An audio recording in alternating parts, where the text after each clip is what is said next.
Hello, my doves. Welcome to Inner Landscapes. Thank you for joining me.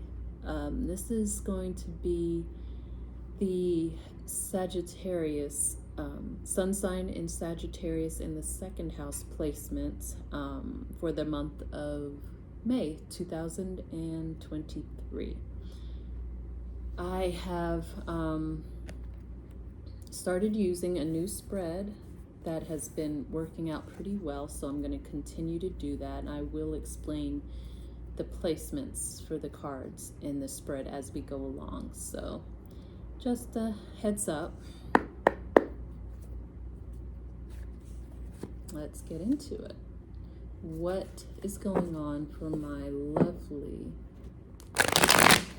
adventurous Sagittarian children with their sun in the second house placement? And as usual,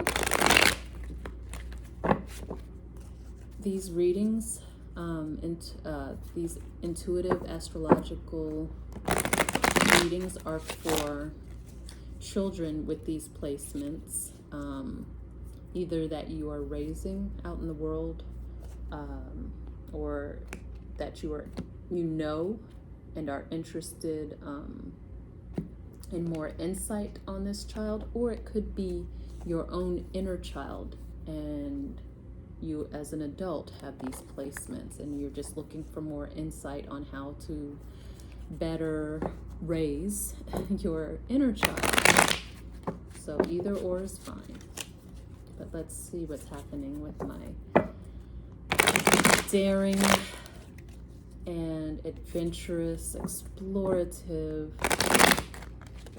Sagittarius.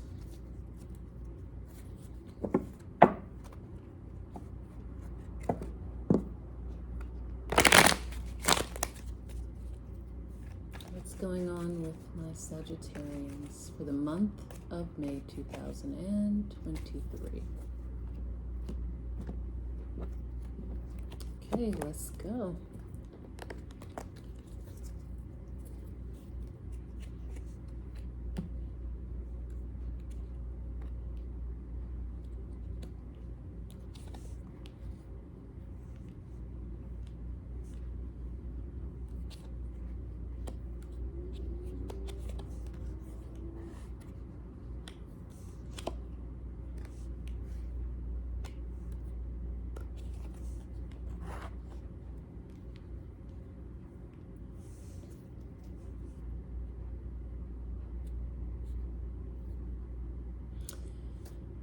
Okay, the first card in this spread is telling us more about who this Sagittarian is, just in general, their general essence, either who they are in this lifetime, or it could be what they're exhibiting during this month of May, the energies that they're displaying. And that card for that position is the Hierophant in reverse. Okay. I'm hearing this is a Sagittarian that's breaking all the rules, at least this month, if not in general, a rule breaker, or I'm getting a rule expander. I'm not sure I've ever heard anything put that way before, but I am getting a rule expander, a tradition expander.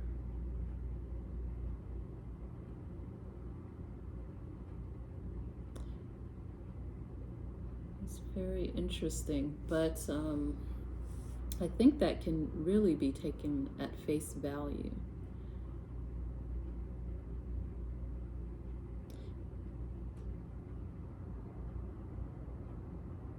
I'm reminded, it's very interesting, I'm reminded of a biblical saying.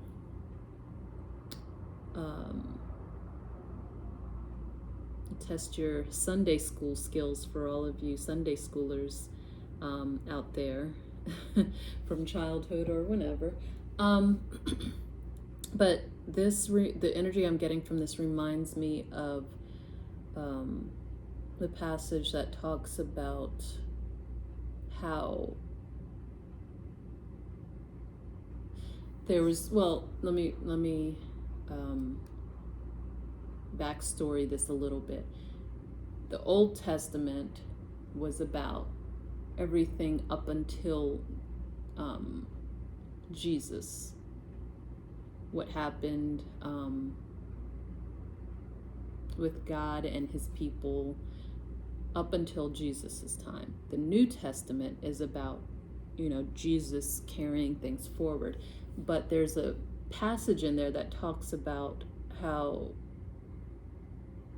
Jesus mentions that he is not here, because there was a lot of clamor when Jesus started preaching and coming out about from those hearing about him and hearing from him, that he may have been, some of them thought that he was there to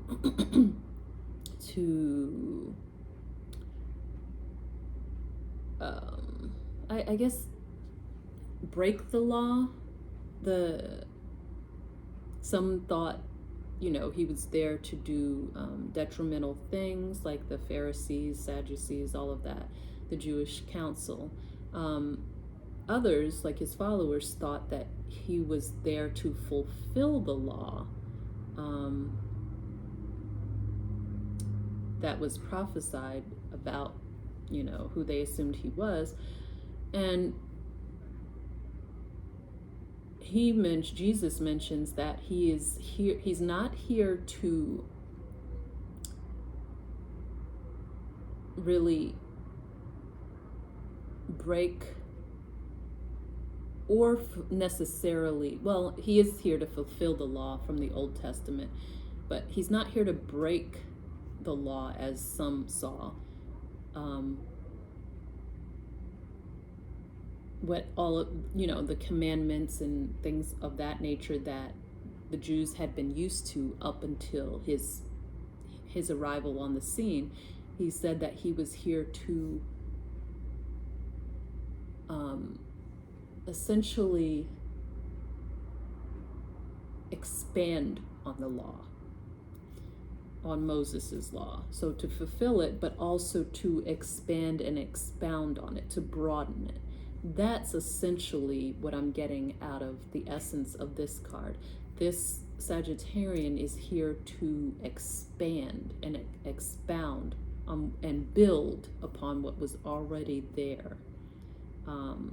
So he's not looking necessarily to break the rules. That's why I kind of hesitated when I said rule breaker, and then was kind of led more towards rule expander. I think that's what I said, but something along those lines I said.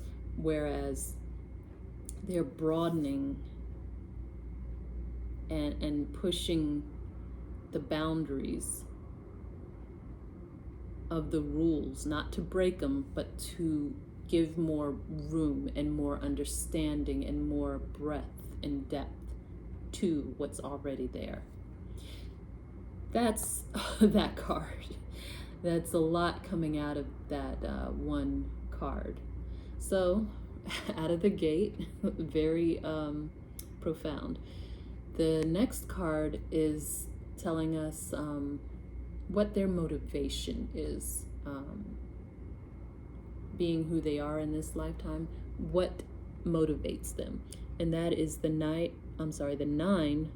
of Wands in reverse.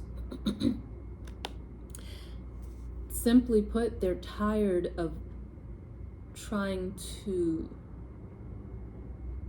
live in the old ways that don't work, that don't fit,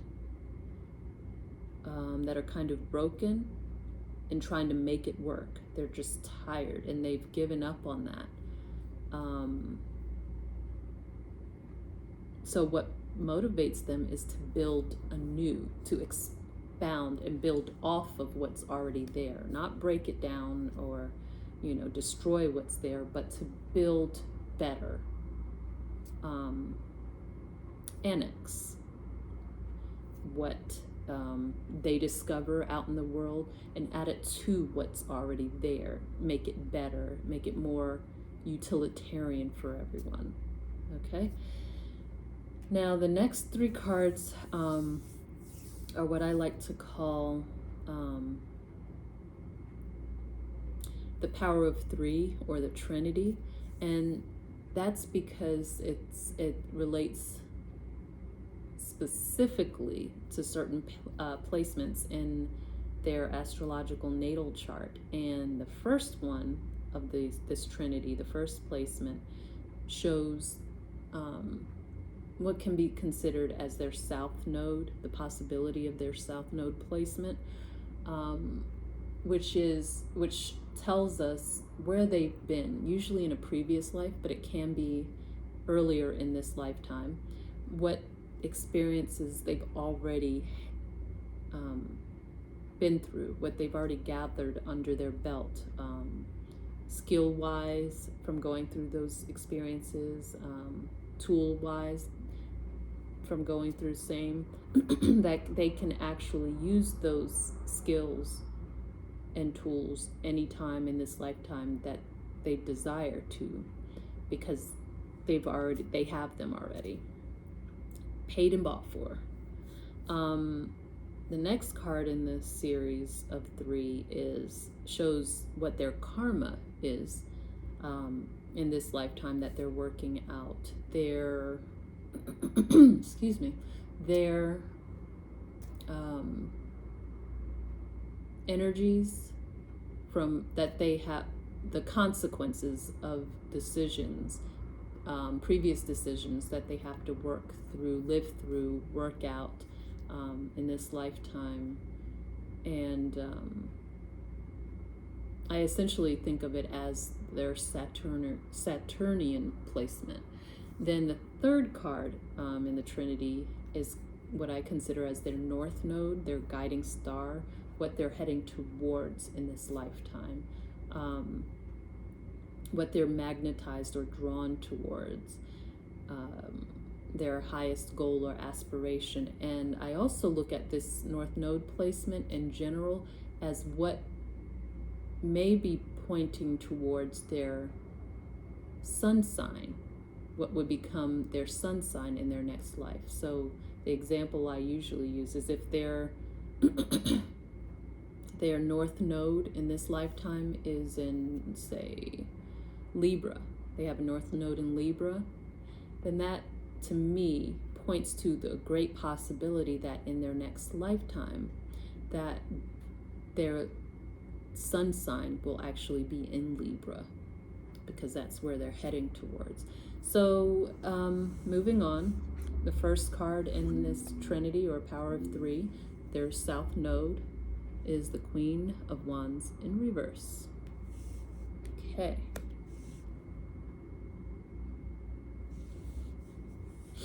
I'm getting that they've been through the experience before of learning and picking up the tools of, and coming to an understanding of how not to be catty, how not to misuse energy, their energy. Also picking up very strongly of how not to usurp other people's energies, or manipulate other people's energies. That was a lesson that they had to go through, an experience that they had to go through.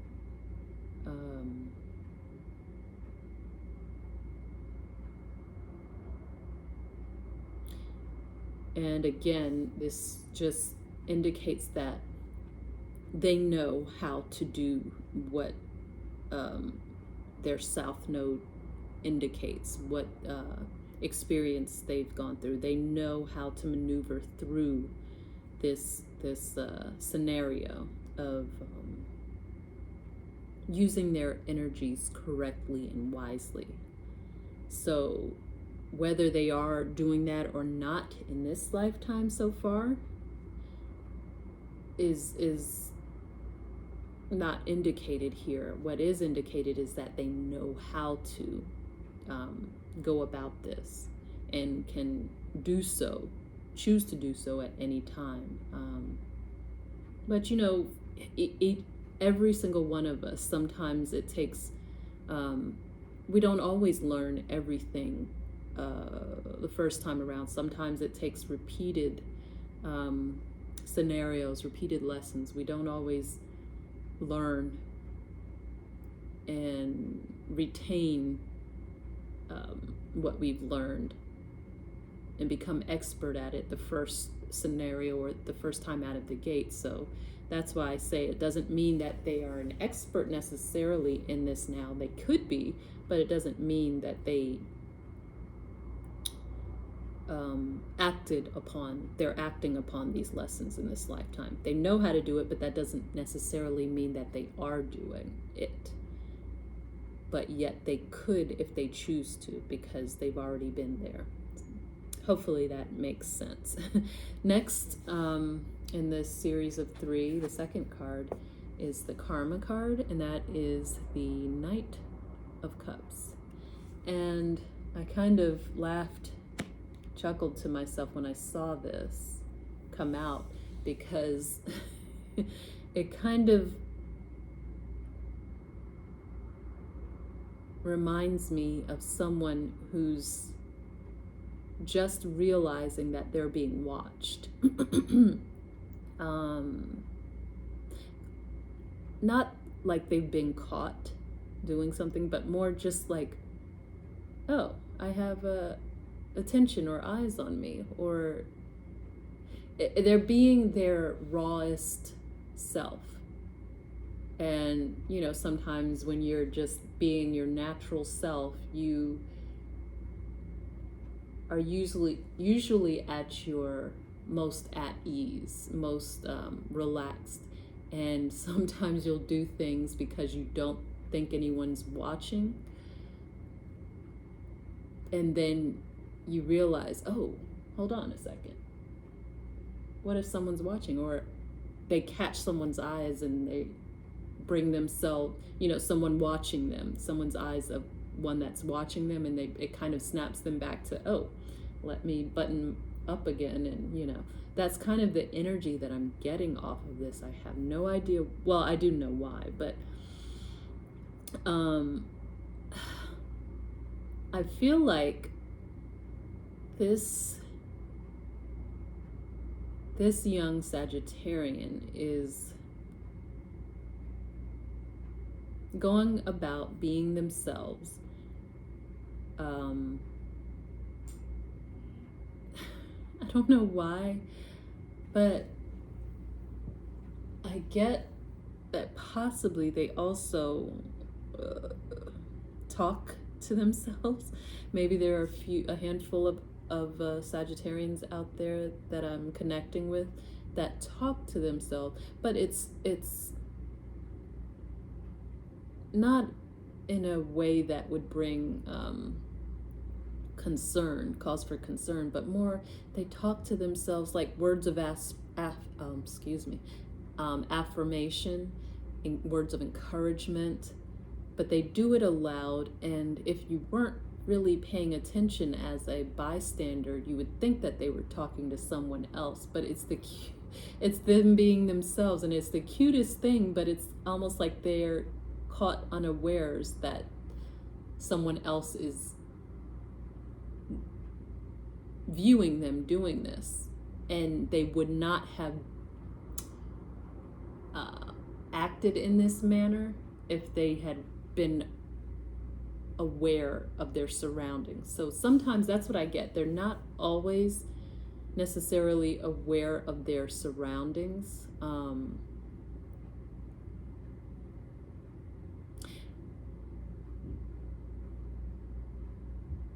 And not that it's a bad thing at all, because they're being themselves, but it might at times give certain people, some people, the wrong impression of them. So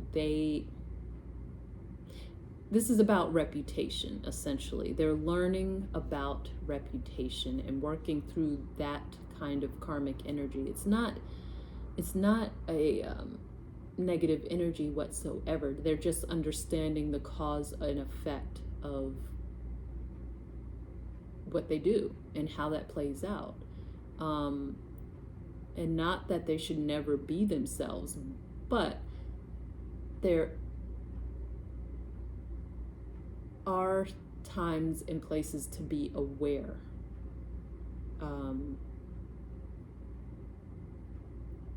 Of themselves and their surroundings. And what I mentioned before, as far as them talking to themselves in positive ways, that's nothing that should give them a bad reputation. But what I'm saying is, that's just one example, but there may be other things that they do unaware that could also not be seen and or could be taken the wrong way, let's put it that way, by bystanders or onlookers, if they're not more conscious of what they're doing and how that might present. So that's all. It's not I don't see this as any type of negative karma. It's just them learning how to be more aware of how they are presenting themselves, being more aware of their surroundings and how reputations work. And not that they would necessarily be at fault in this, but that nevertheless, the wrong, or let's put it this way, the right information in the wrong hands because of a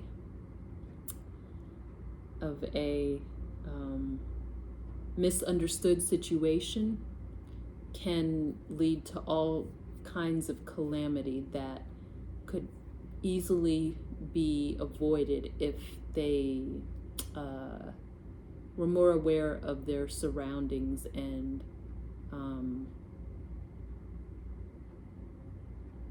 not caught unawares. Let's just put it that way. I don't know how to best explain that, but they're just being made aware karma-wise through this lifetime. They're having to walk through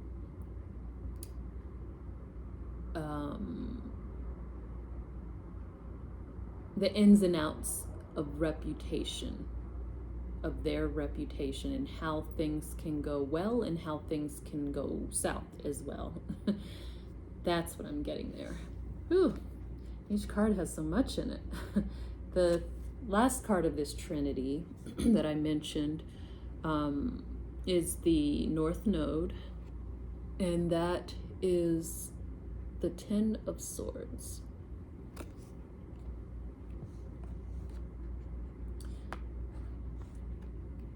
What they're being drawn toward.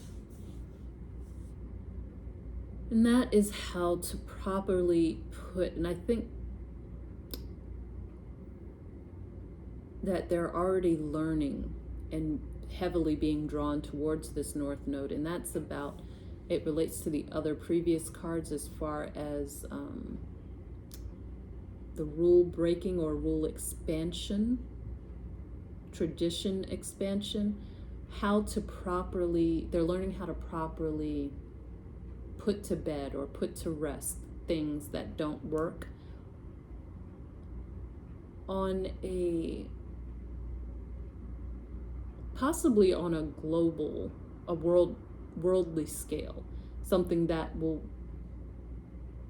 work for everyone, majority at least, if not for everyone. How to, I almost want to say how to ceremoniously put to rest that which needs to be put to rest without offending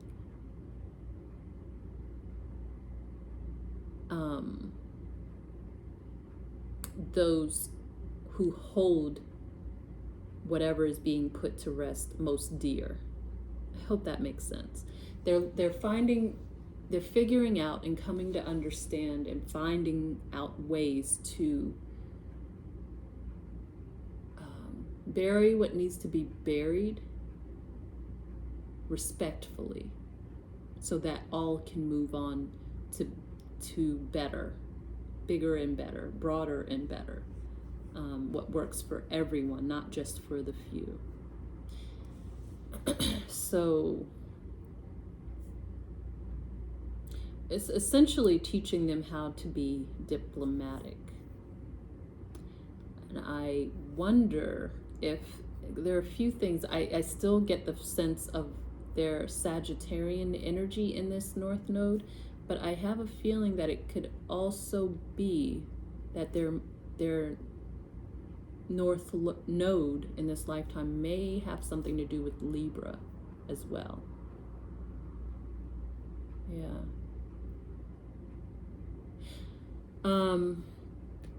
All right. Next, we have this placement shows us what you as the viewer or as the interested party in this Sagittarian's life, trying to gain more insight to this Sagittarian, what you as the viewer could do to best support them in who they are in this lifetime. And that is the 10 of Wands in reverse.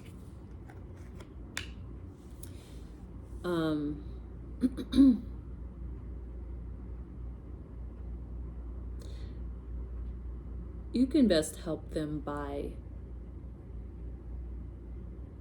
lending them an understanding of, because this is going to prepare them for their North Node, send them in the direction of their North Node. Lend them an understanding of how to work with all different kinds of people, all different kinds of energies and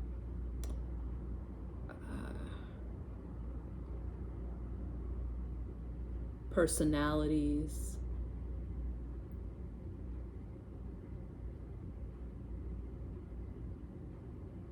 I almost see it as the book is coming to mind, How to Win Friends. There's a title out there, or maybe several titles out there similar to that, something about how to make friends. But that's the energy of the way you can best support them. Because it's going to help them lay down what would otherwise be very burdensome for them, trying to please or accommodate this personality and then trying to accommodate that personality, all, trying to please everyone instead of finding a way to do what works for most. Finding an egalitarian way, a diplomatic way, to make something work or make things work for everyone at large. And how you can also help them to do that by showing them how they can lean on different aspects of the community. I get that this is really, I don't know why I'm getting that this is for a world figure or a global figure, that's the direction in which they're heading, but that's what I'm picking up. Diplomat comes out very much in this energetic read. So that's the way you can best help them.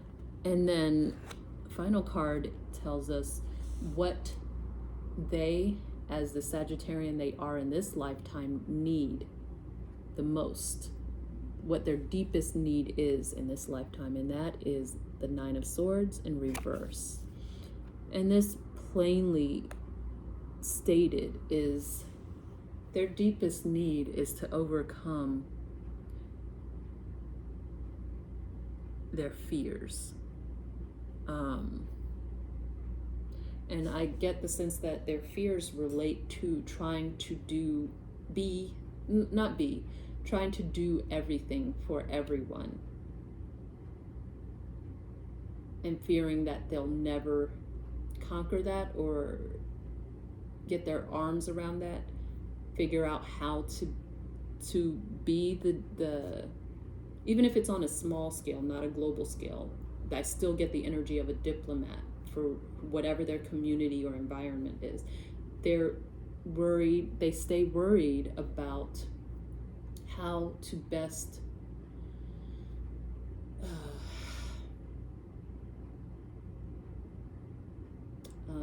represent everyone that they're trying to represent.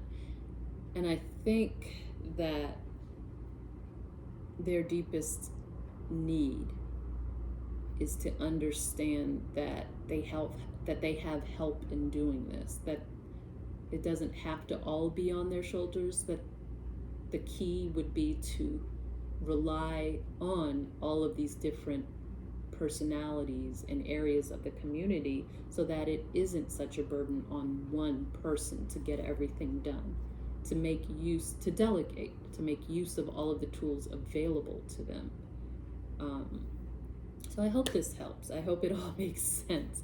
I struggled a little bit to try to portray the energies I was picking up and translating them, but hopefully it all makes sense, and hopefully it gives you more insight to this special one, this adventurous and worldly Sagittarian. So many blessings, and until next time.